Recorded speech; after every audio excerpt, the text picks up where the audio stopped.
Era sampeyan untuk anak turun. Saking wedine ramangan malah tok napa? Anak. Nah, karena caranya gini, sampean tak warai la ala katardo. Jadi istrinya kula sukani mukadimah, saya tadi datang tuh, pokoknya kula wau mun sukani mukadimah. Kemungkinan ngaji di sini itu saya minta tambah brai. Karena saya itu kalau tiap bulan, yang jelas sekarang kan ada brai mulut, poso, rejeki. Mungkin kalau minta 2 lagi, tapi entah saya nanti milih apa. Jelas nih, ketemu sama sering pusing. Nomor 2, kalau tidak sering, tidak penting, gak usah sowan. Ngal kula mun njenengan sanggep mawon kula nak ning omah milik keluarga. Nama milik napa? Keluarga. Apalagi saya punya pondok ngajar di sarang. Santri kadang lucu, niat takzim kiai ini malah sowan. Sowan ganggu. Kok nak mantur ning kula sering teng pandangan teng Kragan. Gus badhe sowan jenengan, ana apa badhe taklet hukum ning kene ae. Agak sopan, ora sopan nek ning omah ganggu. Akhire mek ngadeg-ngadeg ning trotoar ngeten Gus wonten masalah ngene tak jawab. Gak apa-apa, ora apa-apa malah sowan malah apa-apa. Repot. Lho kula itu karena hidup dengan istri saya sama anak saya. Jadi yang ngurus anak saya sendiri. Jarang kula ngurus dalam jarang. Memang saya punya standar pakai kitab-kitab kados hikam. Saya ini merasa hidup di dunia itu sendiri. Saya tak warai la Allah kalau potar. Imam yang ngarang hikam itu punya resep supaya kamu seneng terus. Liyakil lama tafrahu bihi, mesti yakil lama tahzanu bihi. Usahakan sedikit sekali apa yang bikin kamu seneng, maka akan sedikit sekali yang bikin kamu susah. Jadi misalnya kulo nih, jadi kiai misalnya cari wong kulo kiai wong alim, jelas nak ngalime ngalim, nak kiai rapati ya, nak ngalime jelas. Tapi nak kiai rapati, nah kan kiai tapi orang alim. Nah kulo nak darah wong alim malah muni yo jelas. Nak kiai rapati ya, kulo rapati nurut, tapi aturan masyarakat rapati apa? Nah sampean kiai tapi orang apa? Ngalim. Ya beda. Ndak ini memang bedanya jauh. Ya mungkin lebih kiai sampean cara derdek-derdek donga meyakinkan sampean. Tapi cara artine donga piye paham kula. Lha boten iki nyata, sampe rasa tersinggung napa barang-barang napa nyata. Nah kula sering ditakoki kiai-kiai masalah. Resepnya apa jenenge? Kok jenengan ra tau susah, padahal kita ra tau wiridan, ra tau muhayisib. Resepnya ilmu itu gini kata hikam. Ulama yang kayak hikam itu pernah ngarang kitab tuh saking syukurnya entah saking angkuhnya terserah ngomentari. Kamu harus yakin bahwa di sisa hidup Anda itu tidak akan maksiat lagi. Sehingga kalau kamu ditakdir maksiat, anggap saja akhiru maksiatin kudirat alika. Anggap itu yang terakhir. Siapa yang menganggap mohal bahwa dia tidak akan dosa sampai mati, berarti menganggap Tuhan itu lemah. Karena cara berpikir kita kan bayangkan hidup itu 40 tahun lagi. Misalnya saya sekarang buat 40, bayang urip kadang 4 tahun meneh. Sampean misalnya umur selawe, bayang selawe tahun meneh. Sehingga nganggep dalam durasi ini selawe tahun kok orang maksiat kan mohal. Apalagi sampai sudah tahu maksiat itu bakatem paham. Ya maksiat ya kelas-kelasan, nak ABG pacaran. Nak wong iso omah ya nakal, nak sing setengah soleh ya berbau proposal ya sesuai kontaknya dhewe-dhewe. Itu kan urusan masing-masing. Ya itu kan urusan masing. Pokoke wakisabu ala wa, ngene ora ana sing ro pokoke wakisabu ala. Ngrobongan wali songo, mbok kangen wali songo, mbok golek selisih wawahu napa alam. Sing roh pangeran piyap. Mbok kangen wali, mbok golek selisih margin. Niku pokoke wawahu napa ya itu kan urusan jenengan mbek pangeran to mboten urusan kula. Tapi tetap saya sebagai ulama mengingatkan niat itu ditoto. Begini, ulama dulu tuh ngitung hidup itu hanya 2 menit 2 detik. Sehingga dia ya gampang saja. Kayak imam kayak Kanjeng Nabi itu, ya Rasulullah kenapa tidak menyediakan makan untuk besok? Loh, saya itu tidak yakin kalau hidup saya sampai besok. Ya sudah begitu cara, ya sudah tenang saja. Kalau sampean kan bayangkan hidup 4 tahun lagi, 5 tahun lagi, sehingga arah mangan ya wedi tenan. Padahal bolak-balik zaman cilik arah mangan tetep ae wedi. Jadi cara berpikir Nabi itu begitu. Begitu juga cara pikir sahabat, cara pikir ulama-ulama yang waras itu begitu. Loh saya itu pernah melarat di Jogja, zaman pertama merantau. Itu kalau santri saya bilang, Gus kok tidak punya beras nih? Tapi apa yakin nak sesuk urip Pak? Kowe buta mangan sesuk, anak sesuk ijek napa? Urip. Cara berpikir ulama itu begitu.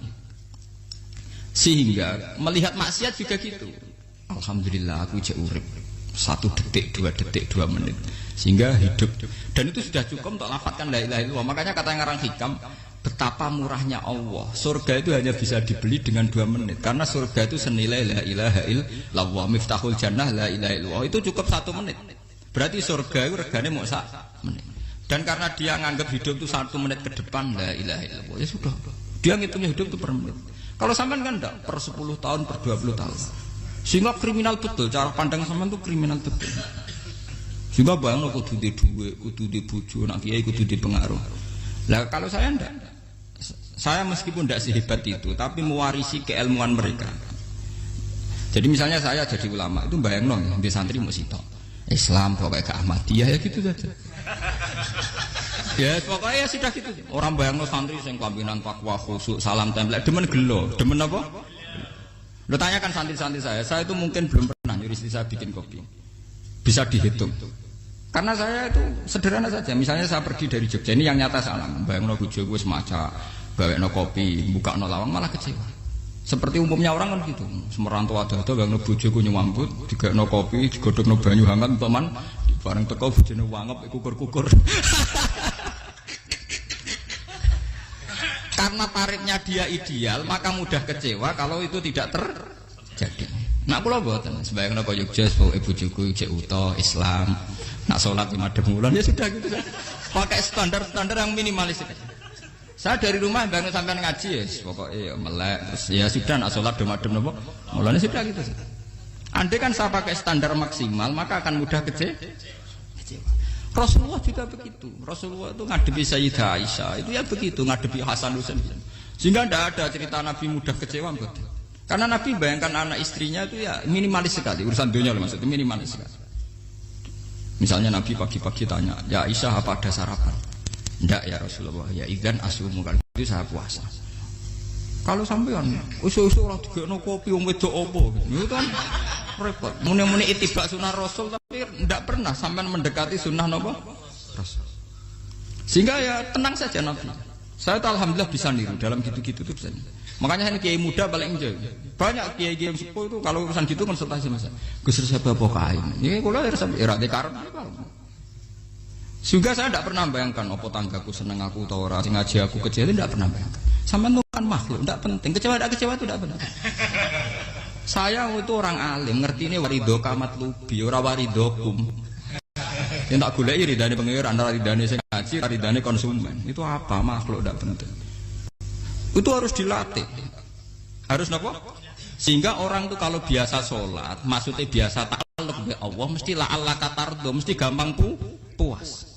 Karena dia iktifak ngalap cukup bi Allah Subhanahu wa ta'ala. Saya sebagai manusia juga sering ditangisi istri. Misalnya saya sering ke Jogja sendirian. Nah ninggalan apa? Ninggalan itu milih pengiran. Misalnya mati ninggalan ya paling aku mau ngapain nih suara. Paling uang nangis gue kegiatan. Bukan apa-apa. Ingin saya bahwa konstitusi ulama itu masih iktimat Allah. Kalau kita kan enggak. Cara berpikir kita ngaji itu ideal sing ono podium, sing ngaji kelambinan takwa kabeh, ketunan kaji kabeh, ndiluk kabeh. Kita kan pakai standar-standar yang dengan asumsi kita. Padahal Nabi di zaman sugeng al iman hahuna wa yusiru ila qalbihi sadrihi salah. Iman itu urusan hati. Komitmen sampean bi Allah Subhanahu wa taala. Nah ini resepnya. Makanya kata hikam liyaqillah ma tafrahu bi. Mesti yakinlah ma tahzanu bi. Sedikitlah kamu gembira dengan satu hal, nanti akan sedikit kamu yang kecewa. Artinya misalnya kados kula sebagai ulama seneng kula nu kok ijek iman, ya nggak kayak wong awam. Ya sudah gitu. Jadi misalnya suatu saat kula jatuh, yang ngaji saya gak seneng dadi kupeding. Wong sing seneng kula bubar kabeh. Kula ora susah, miskola darah bener. Gus saiki jenengan ora sing seneng. Ya tenang saja. Sing ora seneng ya makhluk ora jelas. Dan status mereka tetap layaduru walayang. Ini harus dilatih. Sehingga Nabi itu ya meskipun beliau itu perang, sahabatnya meninggal, ya tenang saja. Nabi cara berpikir yang meninggal mereka mati syahid, yang masih hidup dianggap berpotensi melakukan kebaikan. Sama tak warai resep-resep dari Rasulullah Shallallahu Alaihi Wasallam. Saya ini sebetulnya memaksa, menjelaskan ini maksa, karena saya inginnya jadi ulama yang kayak umumnya orang, tidak ideal-ideal amat. Tapi saya ditakdir ilmunya itu ideal, jadi terpaksa saya jelaskan. Tapi kalau perilaku saya tidak akan ideal. Soalnya ngawur saake mari Ghafuri pengiran nganggur bolak-balik cerita. Ada seorang wali, karena dia wali itu doa di multazam, ya Allah saya ini minta satu hal. Karena dia wali maka tidak minta uang, tidak minta jabatan, minta engkau takdir saya tidak pernah maksiat. Itu kan bagus sekali, minta doa ditakdir gak maksiat kan ada. Dari pengiran malah siapa? Fa'ena ada ghafur. Karena tahu maksiat malah sifat ghafurku tak ada kok endi. Gambarnya pengiran ini sifat ghafurku rak nganggur. Makanya tidak ada orang selain Nabi kecuali ditakdir tahu maksiat. Dan sifat ghafuri pengiran efektif. Paham apa? Lara sampean kan ghafuri mbok nggo kabeh. Dadi karek sajidul iqab. Karena maksiate sampean sering. Jadi sifat ghafuri wis berlaku aktif. Saya karek nunggu sifat sajidul iqab. Paham ya? Itu beda dengan wali-wali. Sifat sajidul iqab mau aktif, mereka tidak punya dosa. Malah pangeran bingung gak kok sifat ghafure. Apa tak kok ghafur atau dosa. Didakoki sajidul iqab gak tahu maksiat. Jadi pangeran malah sing bingung. Nak kowe ora tau maksiat ghafur kok tak dakoki. Kok ora tau maksiat, wong iku ora tau apa? Didakoki sajidul iqab gak mungkin atau maksiat. Lah pangeran ape dakok ghafur kan syaratnya dosa sik. Sampean kan walian. Ghafure wis dientekno. Keseringan kepake, paham ya? Karek nopo? Karek sajidul iqab. Ya itu memang standar Tuhan. Semua Quran itu kalau nyeritakan gitu. Nabi ibadi anni anal ghafurur rahim. Kawulaku ceritani aku ghafurur rahim, tapi yo ceritani wa anna adzabi wal adzabul alim. Jadi Nabi ibadi anni anal ghafurur rahim wa anna adzabi wal adzabul alim. Kalau Nabi Ibrahim, Nabi Muhammad kan inna rabbaka lasariul iqab. Pangeran cepat nyiksane, tapi wa innahu laghafurur. Jadi dua sifat ini pasti aktif. Dan tentu ulama itu senang sifat ghafur itu ya meskipun aktif, tapi mereka tidak pernah ngambil fasilitas sifat nopo. Kula baleni malih. Sehingga kayak Sayyidina Umar radhiyallahu anhu ketika beliau pertama jadi khalifah, ini cerita di kitab Hayati Sahabat. Pertama dia jadi khalifah, orang mengira dia akan ngomong hal-hal yang besar, visi besar tentang negara, visi besar tentang izzatil Islam wal muslim. Tapi ketika Umar pertama pidato begini, ayuhal muslimun ayuhan nas, ana, dari kata Sayyidina Umar, ana hulamun min bani Makhzum, akulu min kholati, saya ini pemuda dari Bani Makhzum. Kecil saya bisa makan karena bulik-bulik saya punya kebun kurma yang kalau saya memanen diopahi beberapa biji dan itu menjadi kuti wahayati, menjadi saya bisa hidup. Terus wassalamualaikum warahmatullahi wabarakatuh. Orang itu penasaran semua. Orang jadi khalifah pertama dibendem jadi Amirul Mukminin, pidatonya ngenang masa kecilnya ra kelar mangan, kelare mangan mergo buruh bulike. Paham ya? Ngondoh kurma terus dikai tamarotin, beberapa kurma sing dadekno iso. Dan itu saya pakai sampai ketemu Allah Subhanahu wa taala saya pakai. Misalnya sekarang saya mulya, misalnya kalau dibilang mulya ya ana sing nyucup, ana sing husnudzon, ana sing hormat macam-macam sawangane. Itu bodoh sekali kalau saya menikmati itu, bodoh sekali. Paling banter nikmati dicucup dihormati itu apa? Tapi kalau nikmatnya bisa makan saat itu tuh nyawa. SBY jadi presiden prestasi, Gus Dur jadi presiden prestasi, tapi umpama presiden tetap mangan. Prestasi tertinggi adalah bisa makan selisat dirumki gojogonyo. Makanya Umar mengingatkan, sebetulnya nikmat tertinggi saya itu tidak saat saya jadi khalifah, saat itu kok aku iso mangan, cara gak aku mati. Paham ya? Jadi itu luar biasa. Kita ini kan menjadi angkuh karena ngitung nikmat itu yang besar-besar, punya prestasi, punya. Kalau saya enggak ngitung nikmat itu kelar mangan gak mati, kan gampang. Sehingga saya tidak mudah kecewa karena tarifnya minimalis, gak gampang apa? Jadi misalnya kalau kapan-kapan kok berhubung, Gus ini Tuhan rasanya jangan ngeten-ngeten. Oh makhluk itu ya gak apa-apa. Kalau di status kiai kan seakan-akan ngomongnya sakral, seakan-akan mandi. Tapi nak tak status, oh makhluk itu ngomong ngono ya sudah kan. Menjadi kan distatuskan sebagai apa? Makhluk. Tentu makhluk statusnya la yadurru wala yanfa. Di sini ini penting. Orang-orang ahli tauhid tentu tidak punya kesusahan. Innalladzina qalu rabbuna wa tsummas taqamu. Itu mesti tidak ada kesusahan sama sekali. Misalnya ulama-ulama dulu mau mati ya tenang saja. Mati kedua itu mati paling menantang, menyenangkan sekali. Karena mati yang seru itu mati zaman Al-Adam. Misalnya saya kelahiran tahun 70. Tahun 40-50 kan belum ada saya. Itu mati yang sejati karena Al-Adam. Kenapa? Al-Adam tidak ada. Mati yang nanti itu mati yang petualangan. Karena saya mati setelah menyaksikan kekuasaan Allah. Setelah husnudzon sama Allah. Sehingga mati yang menuruti kerinduan. Akan ketemu sang kekasih. Makanya Jalaluddin Ar-Rumi ketika mau meninggal dan orang-orang muridnya nangis, dia marah-marah. Hei murid-muridku, betapa bodohnya engkau. Saat kayak ini yang saya tunggu. Saya sudah menyesal berpisah sampai Allah dat cinta seneng. Aku kecewa waktu makhluk-makhluk kaya kowe. Saiki wis wayahe aku goleki Khalik dat sing tak senengi malah mbok tangi. Cek bodone kowe. Saat-saat sing tenteni malah mbok tangis. Betapa aku lamanya menunggu kematian ini. Mergo hidup itu keterpisahanku mbek Allah, kemen ketemu kowe. Malane Jalaluddin Rumilah yang mengistilahkan mati itu malam pengantin. Makanya fal'an awanu sirok minkum wa awanu wisol habibi. Ini saat yang indah karena ketemu dengan berpisah dari makhluk-makhluk yang tidak penting menuju sama habibi kekasihku. Jadi yang mengistilahkan mati itu malam pengantin. Semenjak istilah itu populer sehingga di Jawa ana ngipi dadi nganten takwilane mati. Itu filosofi sufi, ya filosofi napa? Lah niku tenan. Begitu juga sahabat-sahabat dulu. Bilal mau meninggal, anaknya do nangis. Bilal lagu ya. Ditanya sama anaknya, "Kenapa anak-anak kamu nangis?" Dan jenengan badhe kapundhut. "Aku malah seneng nang mati. Hudan nalqal akhibah Muhammadan wa hizbah." Aku nak urip ketemune mbek kowe terus. Malah nak mati ketemu Nabi Muhammad. Hudan nalqal akhibah Muhammadan wa hizbah. Nah, dengan cara pandang begitu maka hidup itu enjoy saja. Ya saya sebenarnya keberatan pakai kelas ini, keberatan karena saya harus ngulang sampean-sampean itu. Ya makanya potensi kayak saya tentu mengurangi jadwal ketemu. Makanya saya mohon kalau tidak penting itu jangan sungkan. Anggap saja itu bagian dari hormat saya. Ya minimal sampean misalnya di duwe 50.000 nggo jajan pentolan lha opo menggo sowan bareng malah repot.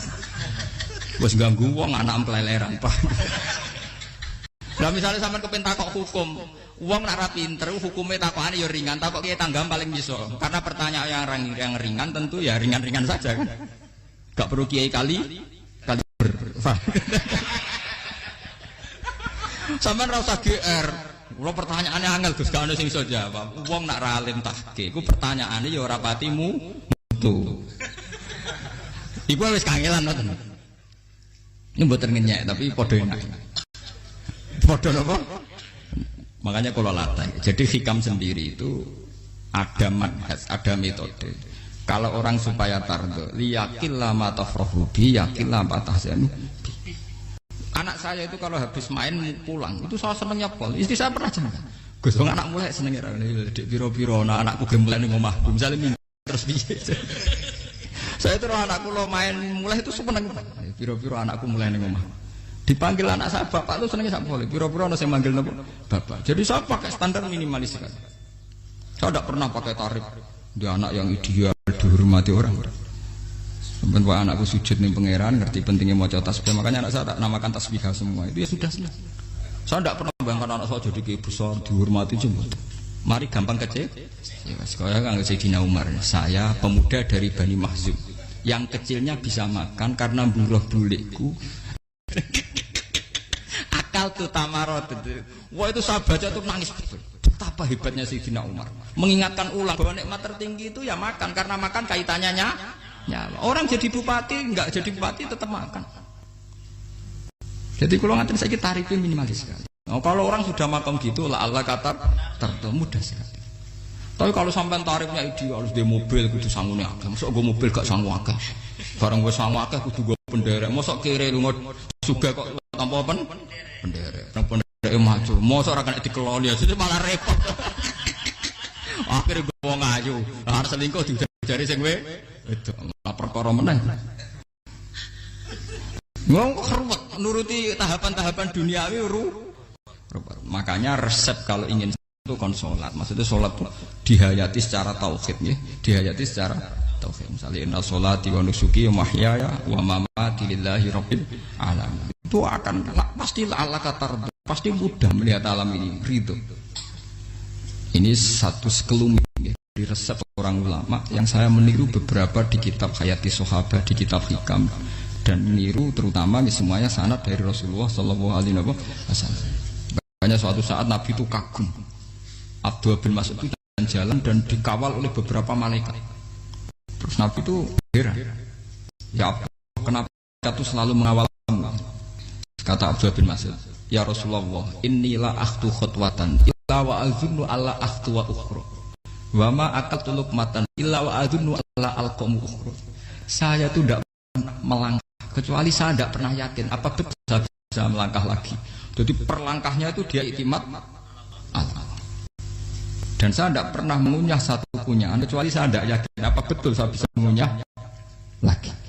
Setiap kunyahnya tetap semuanya berada Bismillah. Semua itu atas nama pertolongan kata Rasulullah. Orang kakak andikan saya ada nabi terakhir itu jadi nabi. Jadi kemana? Makanya dulu nabi itu sering ngentikan, andikan orang-orang kayak gitu itu ada nubuah, tentu mereka punya derajat nopo nubuah. Jadi tidak jadi nabi tapi punya derajat nopo nubuah. Lah orang yang cara berpikir gitu tentu tidak khawatir apa yang hilang dari dirinya karena dia berkontrak dengan Tuhan hanya per menit per detik. Kamu punya resep al-mu'min yusiru sana Allah min ayakuna li nafsi dzakiran. Seorang mukmin yang sejati tentu kontraknya dengan Allah Subhanahu wa taala dan dia tidak pernah ingat dirinya sendiri. Kayak sampean pas umat tapiil, Allahu akbar, Allah maha besar, subhanallah. Selalu ana wong ngrasani termasuk lali utange barang iku. Tapi yang jelas kan menjadi enjoy dengan dirinya sendiri. Paham ya? Menjadi enjoy dengan dirinya karena dia tidak sering punya kontrak dengan makhluk. Nah ini maksudnya Allah kalau janganlah Allah katarta kamu pandang apa nak sholat terus kabul kajari, apa nak sholat terus untuk duit ya bar. Karena cara berpikir iso aja nak duit ya. Dan ini resep ya, dan resep ini dari ulama-ulama yang istinad ila Rasulillah Shallallahu Alaihi Wasallam. Karena kalau Nabi itu memang cara pandang. Aisyah itu pernah ditanya, ya Aisyah, saya ini ingin makan, apa daging yang dari sahabat ini masih? Wah ya Rasulullah sudah habis karena tak kasihkan tetangga. Itu Nabi tidak marah-marah, malah bilang, kamu benar Aisyah, biru yang kamu kasihkan tuh yang masih. Karena daging dipangan dewe kadang nuruti nafsu. Nak dikekno wong sedekah nuruti perintah pengen. Jare Kanjeng Nabi, beneran Aisyah. Dagingnya ijek. Mung kula nate yang malah ijek. Sing mbok sedekah malah sing ijek. Cara berpikir Nabi itu begitu. Tapi tahu-tahu disederhanakan sunnah Nabi ya serbanan. Lah itu kan ya memang itu bagian dari sunnah Nabi, tapi sunnah seharga 10.000. Paham ya? Ya monggo mawon sampean sunah Nabi serbanan gitu, tapi itu sunnah yang bisa dibeli dengan murah. Hakikatnya sunnah Nabi itu rata-rata bentuknya perilaku. Napa? Zaman delok dawuh Aisyah tengene tiba berjanji, kana khuluquhul Qur'an wa shimatuhul ghufran yansahu lil insan wa yafsahu fil ihsan wa ya'fu 'anil dzambi idza kana fi haqqihi wa sababi. Kana khuluquhul Qur'an, Nabi ku akhlak dasare wis kaya Quran plek. Urusane akhlak. Wasimatuhul ghufron, ciri utama sifatnya Nabi gampang nyepuro. Yansahu lil insan, dan Nabi punya niat baik pada seluruh manusia. Wayafsahu fil ihsan, sering melakukan ihsan. Dan sunnah Nabi ngoten kan luwih sering kula Quran wis hafal mulang. Wasimatuhul ghufron kula gampang nyepuro, sampeyan ngaji angop ya ora tau tamu. Yansahu lil insan, kula bedina nate tiyang mulang. Wayah sahu fil ihsan tak gawe gampang. Kula mulai ora tau. Itu sakmene kudu podium kudu wong dilo ya ora. Pokoke anggere ke Ahmadiyah ya madhep ngulon ya sudah. Lho itu kan dawuh Aisyah ketika ditanya kaifa kana khuluqu Rasulillah. Dan itu semua dijawab oleh ahwal, oleh sebuah perilaku. Ndak ada Aisyah jawab nganggo atribut. Oh Nabi itu jubahan serbanan. Tidak ada itu. Memang itu sunnah ya, saku itu sunnah kan jangan salah paham ya. Tapi itu sunnah yang tidak dijawab oleh Aisyah. Sunnah yang sampean jawab sendiri, paham? Aisyah yang istrinya Rasulullah ketika ditanya kaifa kana khuluqu Rasulillah, beliau jawab kana khuluquhul Qur'an wa simatuhul ghufran yansahu lil insan wa yafrahu fil ihsan. Semuanya akhwal wa ya'fu anidz dzambi idza kana fi haqqihi wa sababi wa idza dia haqqu wa lam yakun li ahadi marra'ahu badihatan haba wa idza ta'ahul miskinu ajaba yaqulul haqqa walau kana murra wa la yutmiru lil muslimin hisaw wala. Semuanya itu akhwal, satu perilaku sosial. Saya mengakui kalau serbanan sunat, ya saya ngakui. Tapi sunnah wis karena saya mewakili yang akhwal tadi, yang apa? Lah mungkin untuk sampeyan, monggo kalau untuk ngisi sunnah. Tapi mbok ya adil itu. Ini bukan kritik mboten nggih. Yang meyakini serban sunat kan sudah banyak dan itu bagus. Tapi cobalah juga meyakini ahwalu rasulillah. Makanya mansanna sunnatan itu rata-rata ulama maknani siapa yang ikut sunnahnya Nabi. Rata-rata ulama nafsir ahwalu rasulillah wa af'alu, perilaku sosial Rasulullah. Makanya terusannya wa idza ja'ahul miskinu ajabah. Kalau dipanggil orang miskin ya datang. Ya maksudnya ada harus orang miskin manggil pas resepsi kawin boten. Misalnya ana wong melarat kuwi di sepeda motor, wong melarate njuk ngeturun puskesmas ya mbok terno. Wong melarat lara njuk nukono misale apa minyak kayu putih mbok tekani. Ora kok ngerti-ngerti mbok ngurusan walimatul urus sing wajib piye lho. Payah. Lho lan wajal miskin aja pe ora ana hadise urusan walimatul urus mboten. Kalau orang miskin manggil ya.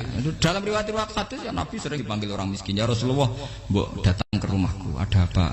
Terus ya Nabi, saya tuh ingin rumahku sing elek jenengan nate salat teng mriku. Ya Nabi datang ya salat saja, ora ada jamuan. Fi ayyi makanin aradta an tusalliya fi. Kamu di tempat mana kamu seneng salat? Teng mriki ya Rasulullah. Ya Nabi salat. Sing ngundang ya waras pisan. Kenangan mek Nabi kok mae dienggo salat Nabi. Ampean tahu tanggung kiai kon salat. Kon mromosekno anakmu iku paham. Kiai dongakno nggih kersane ketampi PNS. Padahal kiai ini dhewe anake ra PNS. Kalau dulu kan sahabat ngundang Nabi itu ya gitu. Ya Rasulullah, saya itu ingin sekali engkau sholat di rumahku. Fatakhidahu musallan. Kemudian tempat yang pernah engkau sholati mau tak pakai musola pribadi. Makanya masjid kiblat itu rumahnya sahabat. Karena dulu Nabi pernah sholat di satu tempat. Adalah ono perintah tahlilul kiblat itu di rumahnya sahabat. Itu sahabat dulu itu kalau ngaturi Nabi itu kenanya ingin Nabi pernah sholat di situ. Nah, ilmu ngeten ini mentek. Ya, untungnya nonton kulo, jadi ono sing eling-eling ya, Bang. Nah, teman kudu syukur ya. Artinya syukur ya. Orang kayak saya itu tidak usah sampean dikte-dikte ngikuti hukum adat. Kalau ngoten sampean gelo mergo kula ora iso teko, kula ya gelo perkarane ulama kok mbok atur. Makanya saya sering guyon cerita, saya itu kalau di pasar Pandangan dulu tuh anyaran boyong sering di pasar, ditanya sama Gus wong alim kok di pasar, piye? Aneh tuh, ya aneh kuwi. Aneh piye? Bodohnya wong alim. Kadang masyarakat tuh tidak sadar keanehan dirinya sendiri. Mereka enak saja merasa kalau orang alim ke pasar itu aneh. Mereka tidak sadar orang bodohnya wong alim ya aneh. Enak saja mereka mikir sepi. Paham ini supaya sampean Allah kan apa tar. Makanya untuk Rasulullah, Nabi itu sering ngendikan ana tamu hormati. Tapi etika mertamu di Rasulullah itu walakin idza du'aitum. Mertamu Nabi itu nunggu ditimbali. Walakin idza du'itum du'iya mabni majhul. Ketika kamu ditimbali fat. Jadi ya ayyuhalladzina amanu la tadkhulu buyutan nabiyyi illa ayyudzana lakum. Jadi untuk sowan Nabi itu nunggu dipang. Meskipun sahabat tuh rindu Nabi, tidak berani sowan ke dalamnya Nabi. Kalau ingin ketemu Nabi di barno pas sholat jamaah, karena Nabi pasti keluar di mas. Andai kan Nabi nerima tamu di rumah, ya ora sida dadi Nabi.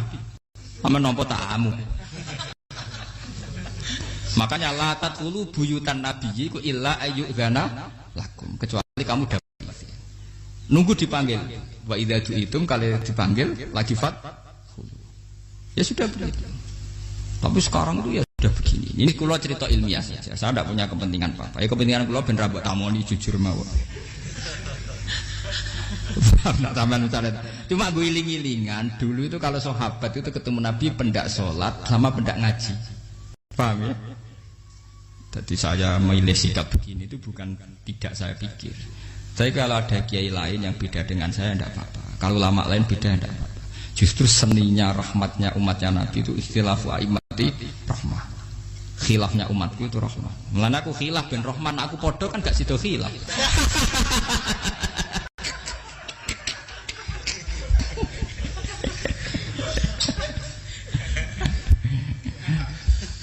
Dasar dewe buat khilaf.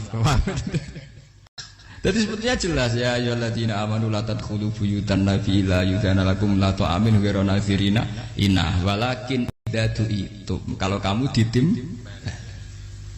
Nah, padahal setelah tidak ada nabi tentu yang mewarisi nabi adalah ulama.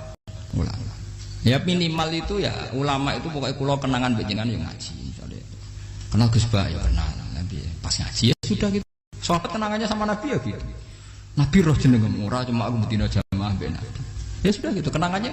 Yang kenal Nabi ya sahabat papan-papan atas ya. Makanya sahabat itu ribuan tapi pancet sing muncul ning hadis Abu Bakar, Umar, Utsman, Ali. Karena yang lain memang enggak kenal, hanya ikut sholat, ikut ngaji. Jadi ya enggak ada memang enggak tahu muncul ning apa? Hadis. Muncul jamun min sahabat. Waduh.